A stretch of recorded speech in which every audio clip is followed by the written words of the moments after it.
भौजी देवरा भइल दीवाना, ए भौजी देवरा भइल दीवाना, ए भौजी देवरा भइल दीवाना, ए भौजी देवरा भइल दीवाना।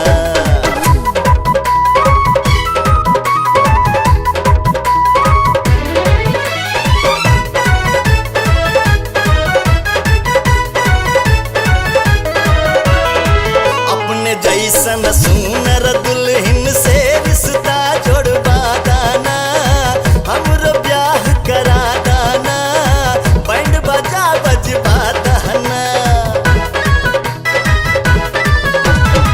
का दहेज में चाहिए बबुआ हमरा के बतला दाना, लिस्ट तनी लिखवा दाना, पहिले से समझा दाना।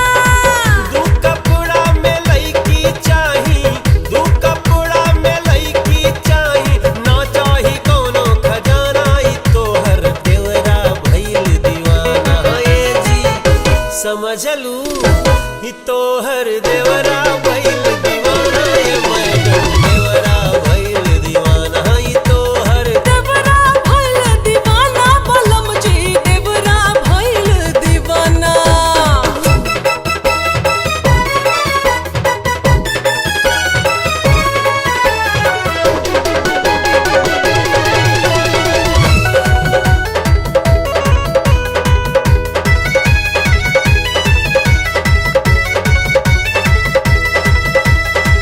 बोली कौने महीना में शादी के दिनवा उतराई जी, नौआ के बैठवाई जी, पंडित के बुलवाई जी।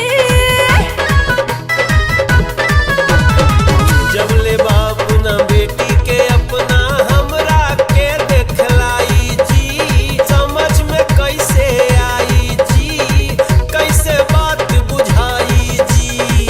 लड़की मिल गइल बाटे ए भैया, लड़की मिल गइल बाटे ए भैया, डाले प्यार के दाना, ए भौजी देवरा भइल दीवाना, ए भौजी ए भौजी ए भौजी देवरा भइल दीवाना, ए भौजी देवरा भइल दीवाना। सुनी जी देवरा भइल दीवाना, बलम जी देवरा भइल दीवाना।